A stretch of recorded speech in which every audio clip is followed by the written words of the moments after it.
नमस्कार, मैं हूं आपके साथ शिप्रा झा और आप देख रहे हैं 2025 विधानसभा चुनाव से जुड़ा पहला चुनावी बुलेटिन मुख्यमंत्री। तो चलिए बिना देरी के शुरू करते हैं चुनावी खबरों का सबसे महत्वपूर्ण बुलेटिन मुख्यमंत्री।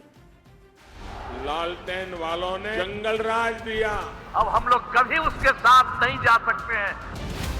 एक मौका तेजस्वी को दीजिए, वैकेंसी ही नहीं है। और मुख्यमंत्री की शुरुआत सबसे बड़ी चुनावी खबर के साथ करेंगे। चुनावी साल में पीएम मोदी छठी बार बिहार दौरे पर आए। गयाजी में पीएम मोदी ने जनसभा को संबोधित किया और लालू राबड़ी राज पर जमकर हमला बोला। लालटेन राज का जिक्र कर आरजेडी को निशाने पर लिया। इस रिपोर्ट में देखिए। लालटेन वालों ने पूरे बिहार के भविष्य को अंधेरे में धकेल दिया था। पहले वाले लोग कोई काम ठीक नहीं करते थे।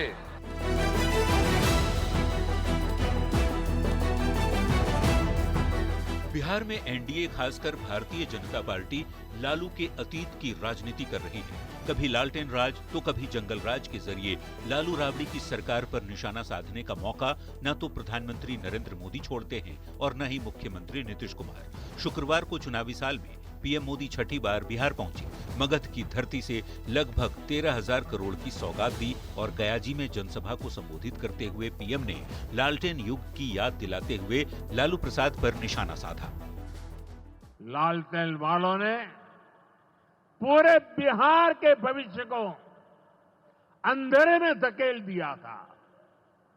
न शिक्षा थी, न रोजगार था। प्रधानमंत्री ने याद दिलाई कि लालटेन राज में बिहार अंधेरे में डूबा रहता था। लालटेन वालों ने पूरे बिहार को अंधेरे में धकेल दिया था। लोग घर से बाहर निकलने से भी डरते थे। लालटेन राज में एक क्षेत्र लाल आतंक से जकड़ा हुआ था। माओवादियों की वजह से शाम के बाद कहीं आना जाना मुश्किल था। पीएम के मंच से सीएम ने भी विपक्षी पार्टियों को निशाने पर लिया। लालू राबड़ी की सरकार को एक बार फिर से मुख्यमंत्री ने बेकार और विकास में विफल बताया। अब पहले यहाँ क्या हालत था, बुरा हाल था। पहले वाले लोग कोई काम ठीक नहीं करते थे। इधर लालटेन राज को अंधकारमय बताने पर आरजेडी भी भड़क उठी। कांग्रेस ने भी जबरदस्त पलटवार किया। सुनिए। अब वही पुराना कैसेट बजा रहे हैं, ये बता ही नहीं रहे हैं 20 वर्षों की उपलब्धि क्या है। 20 वर्षों में बिहार बर्बाद हो गया, बिहार फिसड्डी है।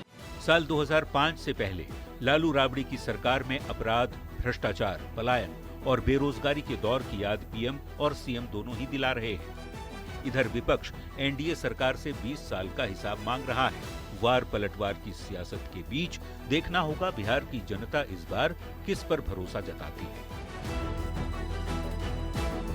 पटना संवाददाता रवि एस नारायण और शैलेंद्र कुमार के साथ bureau report news 18।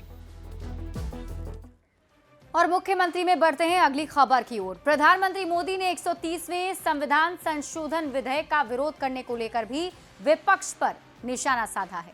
PM Modi ने कहा कि अब जेल से सरकार नहीं चलेगी, भ्रष्टाचारियों और अपराधियों को कुर्सी छोड़नी पड़ेगी। ये रिपोर्ट देखिए। क्या जेल में से कोई सरकार चला सकता है क्या? राजनीति में अपराधीकरण पर नकेल कसने, सत्ता में बैठकर भ्रष्टाचार करने और धनबल पर लगाम लगाने के लिए प्रधानमंत्री नरेंद्र मोदी की सरकार ने बड़ा कदम उठाया। गृह मंत्री अमित शाह ने लोकसभा में 130वां संविधान संशोधन कानून पेश किया और इसके बाद देश भर में सियासी बवाल मच गया। नेता प्रतिपक्ष तेजस्वी यादव से लेकर राहुल गांधी और ममता बनर्जी तक ने इस विधेयक का विरोध किया। गयाजी में गरजते हुए प्रधानमंत्री मोदी पहली बार इस विधेयक पर बोले और कहा कि डर वही रहे हैं जिन्होंने गलत किया है। क्या वो कुर्सी पर बैठे रह सकता है क्या? क्या वो सरकारी फाइलों पे साइन कर सकता है क्या? क्या जेल में से कोई सरकार चला सकता है क्या? 130वें संविधान संशोधन को प्रधानमंत्री नरेंद्र मोदी सख्त कानून बता रहे हैं और विपक्ष इसे ब्लैकमेल करने का हथियार बता रहा है। तेजस्वी भी सीएम नीतीश और आंध्र प्रदेश के मुख्यमंत्री चंद्रबाबू नायडू के बहाने यही कह रहे हैं कि सरकार टॉर्चर करने के लिए ये बिल ला रही है। ईडी के केस में पेमेंट एक्ट लग जाए तो बेल तो हो ही नहीं सकता जल्दी। तो ये सब तो टॉर्चर करने का काम कर रहे हैं। अपराधीकरण और भ्रष्टाचार पर पीएम ने विपक्ष को करारा जवाब दिया। लगभग 34 मिनट के संबोधन में पीएम ने ऑपरेशन सिंदूर से लेकर बिहार की बदलती डेमोग्राफी तक की चर्चा की। पीएम ने चेताया कि घुसपैठ एक बड़ी समस्या है। कांग्रेस और आरजेडी बिहार के लोगों का हक छीनकर घुसपैठियों को देना चाहते हैं। घुसपैठियों को बिहार के युवाओं के रोजगार नहीं छीनने देंगे। जिन सुविधाओं पर भारतीय लोगों का अधिकार है, उस पर घुसपैठियों को डाका नहीं डालने देंगे। प्रधानमंत्री बिहार के लोगों को अलर्ट कर रहे हैं कि सीमांचल के इलाकों में घुसपैठ बढ़ रहा है। पूर्णिया, किशनगंज, अररिया और कटिहार में तेजी से डेमोग्राफी बदल रही है। इस खतरे से निपटने के लिए डेमोग्राफिक मिशन शुरू किया गया है। देखना होगा इस मिशन से क्या असर पड़ता है और चुनाव में इस मुद्दे से कितना फायदा पहुंचता है। पटना संवाददाता रवि एस नारायण के साथ ब्यूरो रिपोर्ट, न्यूज़ 18। मुख्यमंत्री में बढ़ते हैं अगली खबर की ओर। पीएम मोदी की सभा से आज एक ऐसी तस्वीर निकलकर सामने आई जिससे बिहार की सियासत में हलचल मच गई। प्रधानमंत्री के मंच पर आरजेडी के 2 विधायक पहुंच गए, जिससे चर्चा तेज हो गई है कि क्या दोनों पाला बदलने वाले हैं। कौन है ये दोनों विधायक, इस रिपोर्ट में देखिए। को हटाना होगा आपको, हट गया ना। मंच प्रधानमंत्री मोदी का और मौजूदगी आरजेडी विधायकों की। शुक्रवार को पीएम मोदी छठी बार बिहार दौरे पर पहुंचे और आते ही चुनावी साल में आरजेडी को सबसे बड़ा झटका दे दिया। ये हैं नवादा से आरजेडी की विधायक विभा देवी और इनके बगल में दिख रहे रजौली विधायक प्रकाश वीर हैं। ये दोनों आरजेडी से जितने दूर दिख रहे, पीएम मोदी के उतने ही पास। प्रधानमंत्री नरेंद्र मोदी की सभा में दोनों विधायक बीजेपी के मंच पर क्या नजर आए, चारों ओर इनकी चर्चा तेज हो गई। पाला बदलने की अटकलों से सियासी माहौल गर्म हो गया। गयाजी में पीएम मोदी की रैली में अपने विधायकों की झलक देख पटना में आरजेडी का कुनबा हिल उठा। सियासी गलियारे से निकली ये खबर आम लोगों तक फैल गई। हर किसी की उत्सुकता ये जानने के लिए कि मोदी के मंच पर दिख रहे आरजेडी के ये दोनों विधायक कौन हैं जो पीएम के मुरीद नजर आ रहे हैं। और माननीय प्रधानमंत्री सबका है, एक का तो है नहीं। और हम लोग को आमंत्रण मिला, उसी के कार्यक्रम में हम लोग शामिल हुए, 2 एमएलए। तो ये हम बताते हैं। एक हैं नवादा से आरजेडी की विधायक विभा देवी, जो पूर्व मंत्री राजबल्लभ प्रसाद यादव की पत्नी है, जो अभी हाल ही में दुष्कर्म के मामले में जेल से बेल पर बाहर निकल कर आए हैं। और दूसरे हैं रजौली से आरजेडी के प्रकाश वीर, जिनको लेकर खबर है कि उन्होंने पार्टी बदलने का मन बना लिया है। खासकर तब जब नेता प्रतिपक्ष तेजस्वी यादव का ये वीडियो सोशल मीडिया पर वायरल हुआ, जिसमें तेजस्वी अपने ही विधायक प्रकाश वीर का पत्ता साफ करने का दावा कर रहे हैं। जिंदाबाद तेजस्वी भैया, ओ तेजस्वी भैया, प्रकाश वीर को हटाना होगा आपको, हट गया ना। धन्यवाद भैया, वो आपके नाम पर जीत रहा था। हाँ, हट गया, धन्यवाद भैया। सोशल मीडिया पर रोड शो का ये वीडियो वायरल है, जिसमें तेजस्वी खुद प्रकाश वीर को हटाने की बात कर रहे हैं।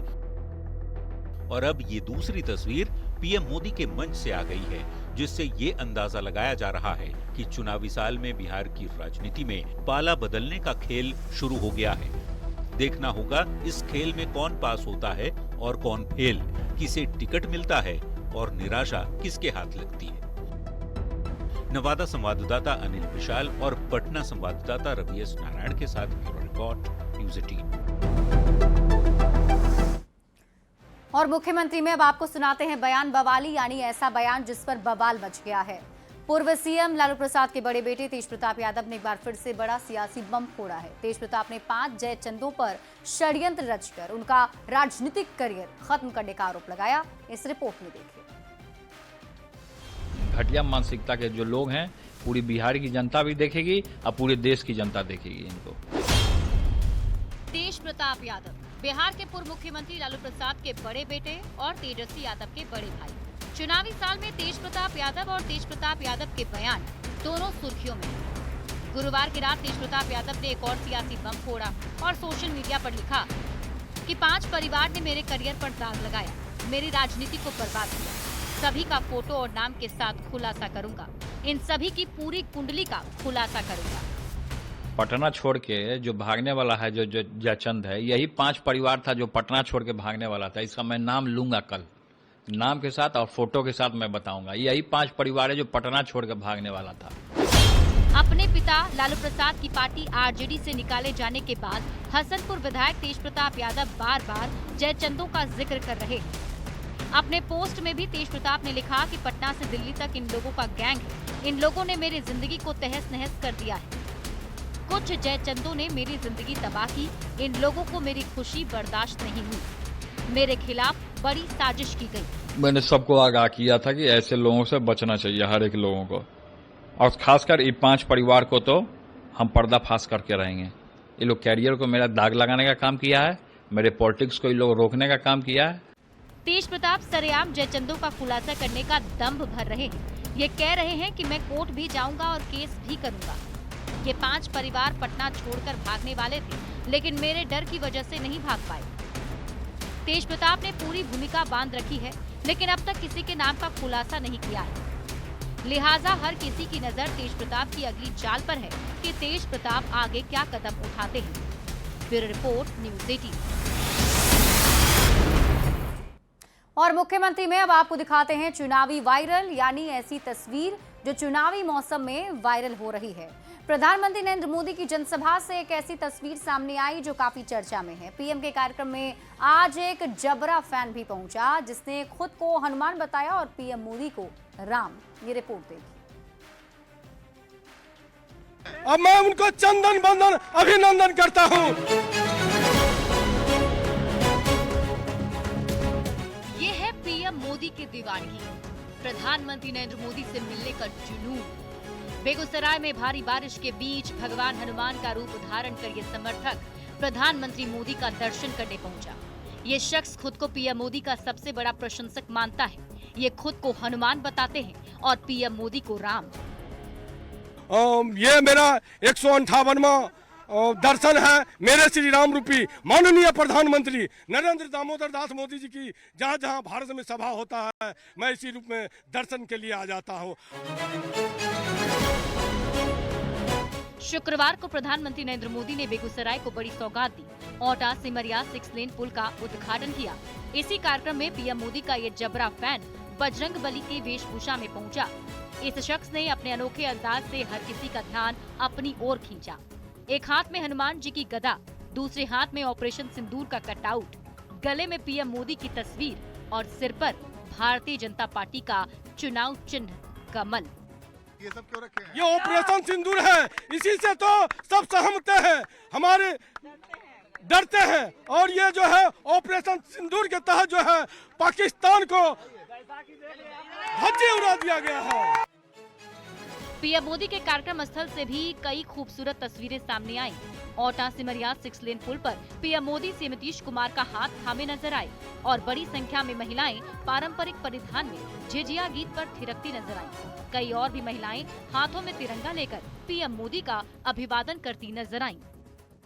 और आप लोगों की कृपा देखिए, आप लोगों का प्रेम देखिए कि जिस ब्रिज का शिलान्यास आपने मुझे करने के लिए कहा, आज इसका लोकार्पण करने का अवसर भी आपने मुझे दिया है।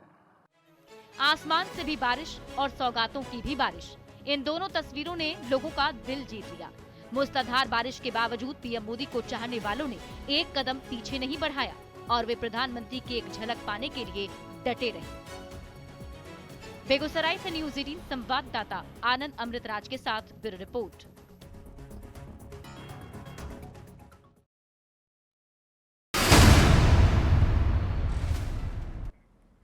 और मुख्यमंत्री में अब वक्त है एक रोचक चुनावी जानकारी की। क्या आप जानते हैं कि अपनी संसद सदस्यता खोने वाला देश का पहला सांसद कौन था? तो जवाब है लालू प्रसाद यादव। भारतीय संसदीय इतिहास में सांसद के तौर पर सदस्यता खोने के मामले में लालू प्रसाद सबसे आगे हैं। ये घटना 2013 की है। 2009 के संसदीय चुनाव में उन्होंने सारण सीट का प्रतिनिधित्व किया था। अपने कार्यकाल के अंतिम वर्ष में उन्हें चारा घोटाले में केंद्रीय जांच ब्यूरो की विशेष अदालत की ओर से दोषी ठहराया गया। तब नए नियम के अनुसार वे लोकसभा से अपनी सदस्यता खोने वाले देश के पहले सांसद बन गए। उस समय नए संसदीय नियम के तहत जो भ्रष्टाचार और आपराधिक दोषी पाए गए सांसदों को तुरंत सदस्यता से हटाने का प्रावधान था। लालू प्रसाद देश के पहले ऐसे सांसद बने जिन्हें इस नियम के तहत संसद सदस्यता से वंचित किया गया और इससे पहले सांसदों को दोषी पाए जाने पर सदस्यता खोने में लंबा समय लग जाता था, लेकिन इस नए नियम ने सख्ती दिखाई। ये मामला राजनीतिक और कानूनी इतिहास में एक मील का पत्थर माना जाता है क्योंकि इससे भ्रष्टाचार के खिलाफ सख्ती बढ़ी। और इसी के साथ इस बुलेटिन में अभी के लिए बस इतना ही। आप देखते रहिए न्यूज़ 18 बिहार झारखंड। पलटन वालों ने जंगल राज दिया, सबको बर्बाद किया। क्रेडिट झूठे लेता रहता है। तो क्रेडिट क्यों ना ले?